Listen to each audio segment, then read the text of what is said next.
All right, what's up, class of 2021? You guys look great. Hold on. All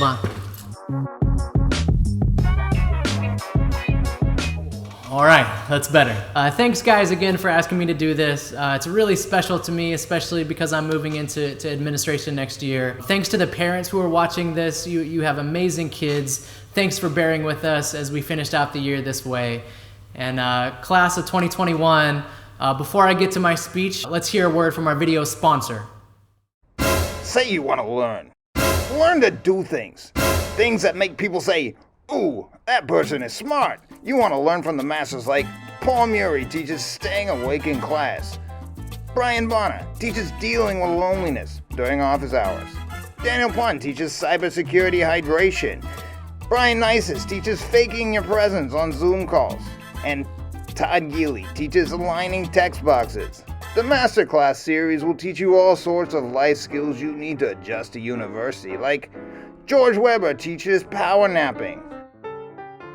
Luke Lemley teaches making real connections. Daryl Holst teaches you how to clutter your dorm room. Noah Ward teaches going viral. And Dan Pinsett teaches making the most satisfying paper ball. If you want to know more about the arts, you'll learn from masters, like Jonathan Prague teaches the art of mud. Jeremy Suter teaches musical decomposition. Johan Muntah teaches face and ear stretching. You are so small, you are so short, how did you conquer the world? Kirsten de Koning teaches acting like an insane person who thinks he's Napoleon. And that is exactly what I want to teach in my master class. But maybe you're worried about becoming an adult and you want to learn about doing grown-up things. Well, Mike Holden teaches blowing your nose. Scott Hayden teaches cat herding. Rachel Smith teaches playing with fire. Becky Baumgartner teaches keeping star athletes humble. Mark Sentovich teaches beard management. And our most popular class, Deborah Ward teaches getting away with murder. Learn from the world's best minds. All right, the link for that is in the description down below. All right guys, class of 2021, watching from home. You know, you all said that safety was your #1 priority, and you really took that seriously doing graduation this way. Honestly, you guys were an amazing class to end my time with. You're full of so many unforgettable personalities, so many creative and compassionate hearts, and I really do hope that you'll each come back and visit so we can chat one-on-one, because there's too many things that I could say about each one of you. Now I know that you guys didn't get to make the memories that you had hoped to make, and I know a lot has been said about what you lost and how much there is to mourn. You guys were kind of forced to rely on the memories that you had made before as you kind of spent this time that was meant to be very nostalgic, looking back on your time in high school. But I really don't want to say too much about the negative. What I want to do in this speech is say a quick word about those memories that you do have. You know, my own memories here is something that I've been thinking about so much this year as I finish out my time as a teacher. I think that many of us, and maybe our society as a whole, tend to be very future focused. Even when people talk about graduation, a lot of times people say, leave the past behind, think about what is to come, think about the future. But I want to challenge you today to think about the past and your memories at ICS in maybe a little bit of a different way. You know, there's this writer named Wendell Berry. And he said that if you don't know where you're from, you'll have a hard time saying where you're going.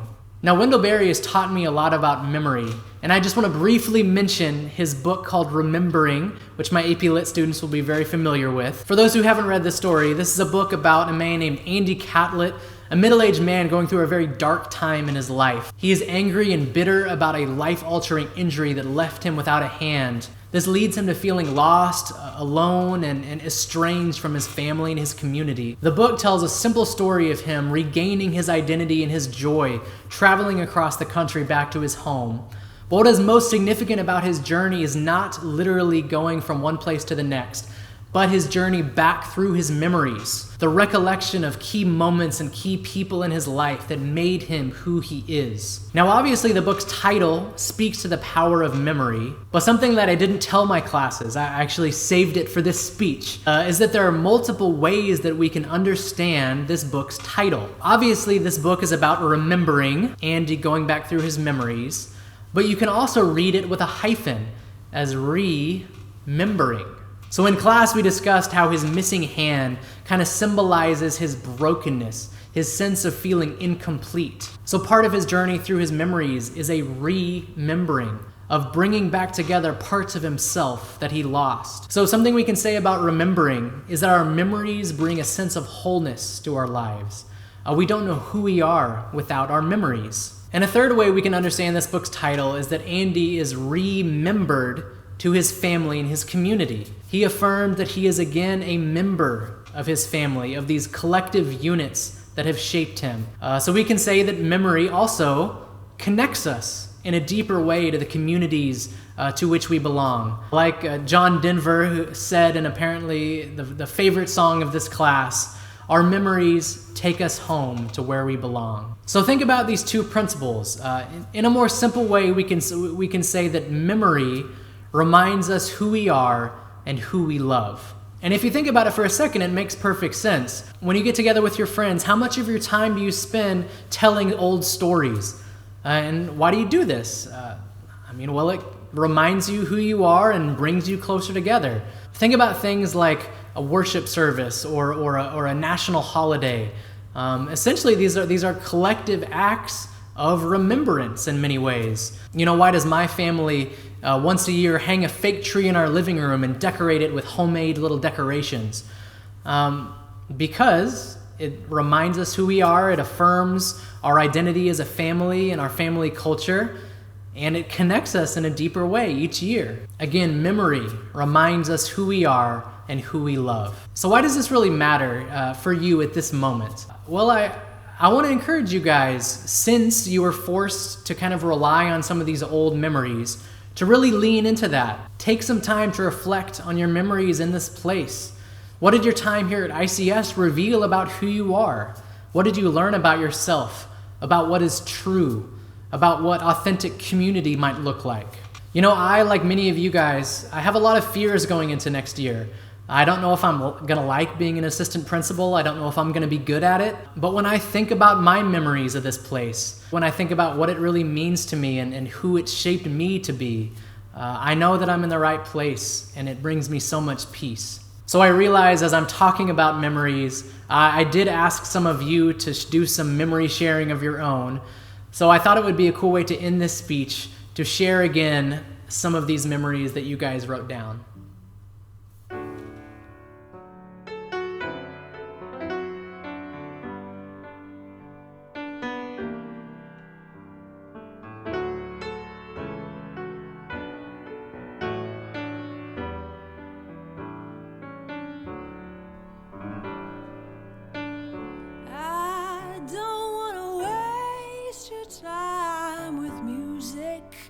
You don't need.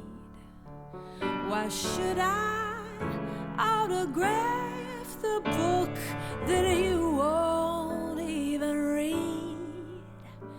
I got a different scar for every song and blood left still to bleed. But I don't wanna waste your time with music you don't need. I don't wanna waste the words that you don't seem to need. When it comes to understanding what's real, there's no such thing as greed. I hope this night puts down deep roots. I hope we plant a seed, 'cause I don't wanna waste your time with music you don't need. Oh.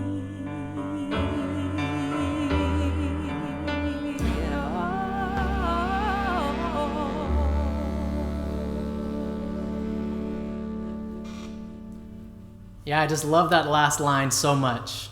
Our remembrance of the past wraps us in warmth.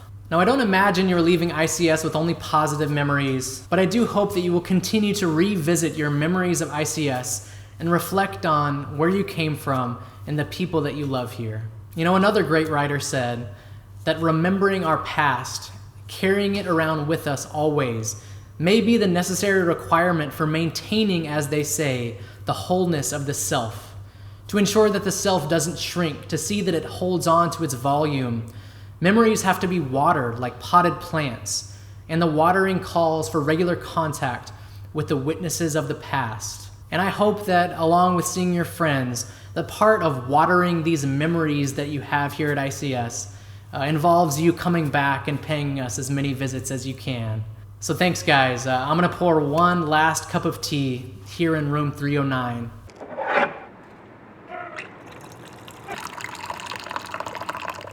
So cheers to you, class of 2021. I love you, and I'll always remember you.